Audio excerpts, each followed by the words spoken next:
And so we have to, and I mentioned about doing the body massage and the touch, because as a people, as an African descent people, touch really was part of our culture. And again, if you look at the African style of lifestyle in Africa, women hold hands.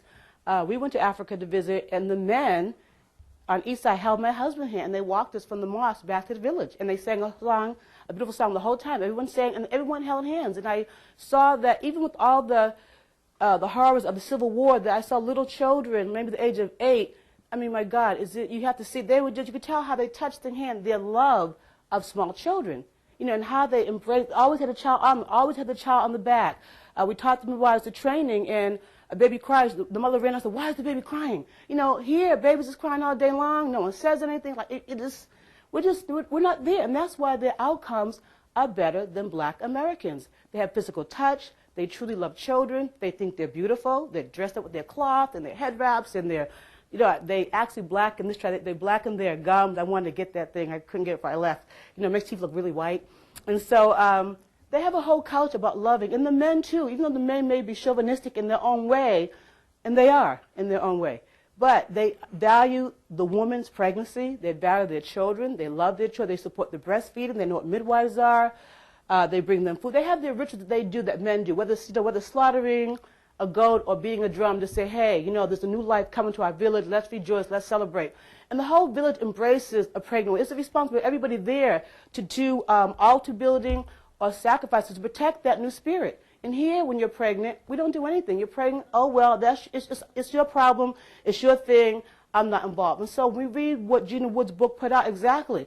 In America, just last year was that study, right, or 2 years ago? The Courage to Love. That black men said what? They don't feel loved by us, their own community, not the outside system. It's us first. And yes, there are 2 tiers. We have systematic racism causing problems. We have our problem with our own identity, our own self-love, our lack of knowing who we are. That's also caused the problem. And so as a black midwife with ICTs, that's what we focus on, teaching the black community exactly what I'm telling you. So when they leave our training, they're going to walk out and hug the next black pregnant woman, pick up the next baby, congratulate the next brother, embrace the next grandmother, next grandfather. And see, this is a community job. It's not just the midwife. It's not just her job to have that. It is my responsibility to protect my spirit that belongs to all of us. The spirit's coming to the world, we believe, so we all have to help it in that way.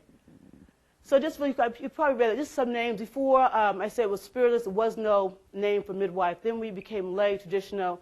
Then after the Civil War, they would call the black midwife a granny midwife. From my studies, we don't know if she liked that name or not. It was put on her.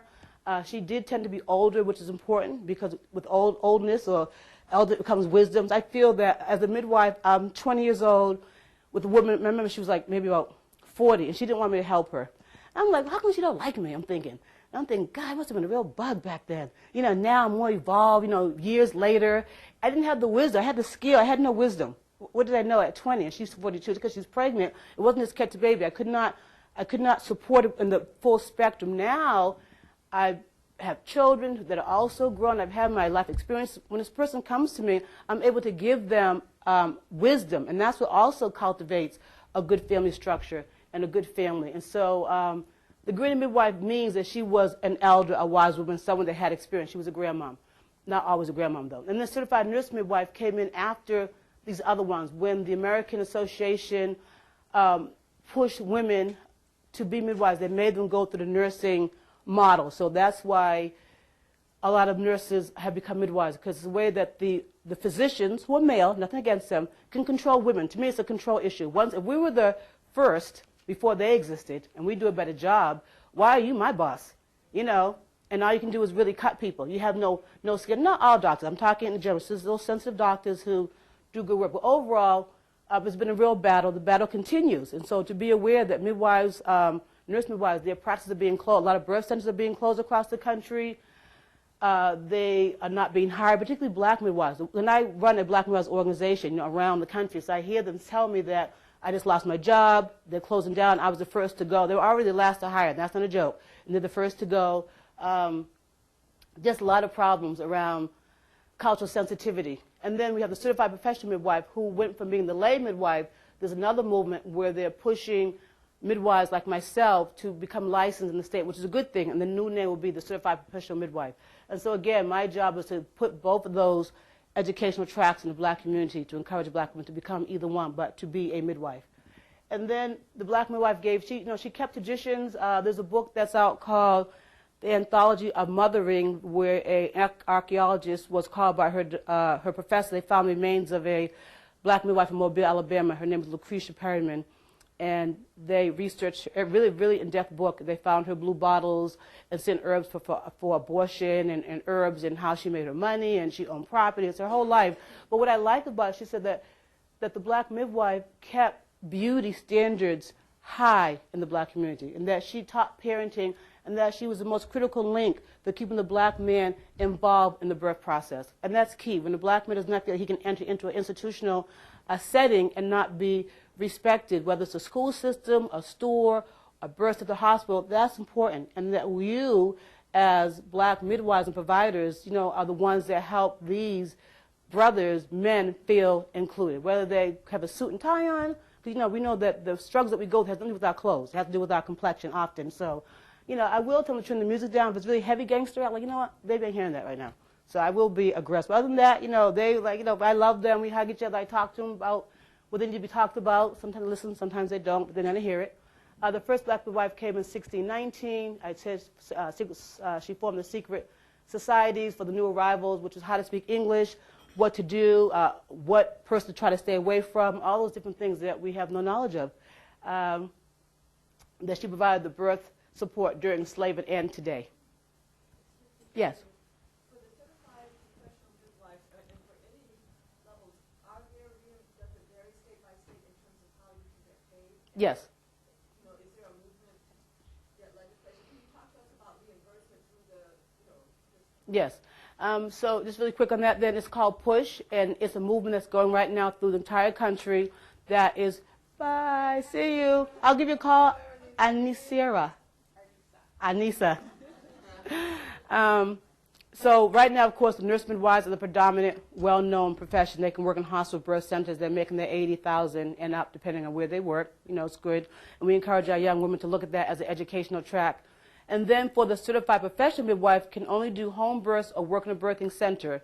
And they can also get third-party reimbursement through Medicaid insurance, depending on what state. So Oregon's legal, Washington, Florida, New Hampshire, Maine. It's interesting that a lot of the states that are out of the South Belt, it's legal, and where we have the biggest problem and the biggest concentration, it's not. But the movement is being pushed, and we're all supporting it, that eventually every state will become legalized. Alabama was just denied. Georgia's still being denied. But that's important because to do this work, you do need to get reimbursed. You just can't do it from the goodness of your heart, and so that's a real issue.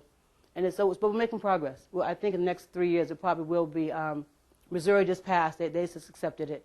So, So the certified nurse midwives work where? Anywhere, but they're nurses first. They do 4 years and get your BSN and then go on to midwifery school and get your master's. And they normally work in hospitals, but some do run birth centers and some do home births. So the professional midwife gives you what? Well, because she's not a nurse, the hospitals won't let her work in the hospital because you have to be a nurse under their definition to be real and also to be malpractice. Yes.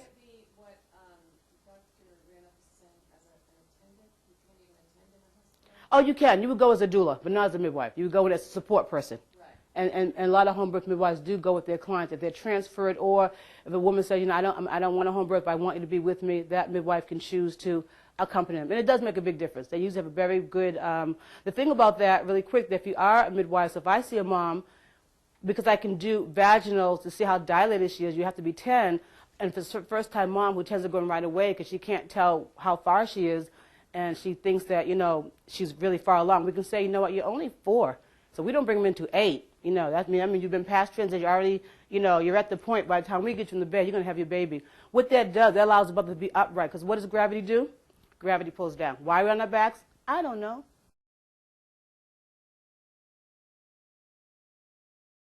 Which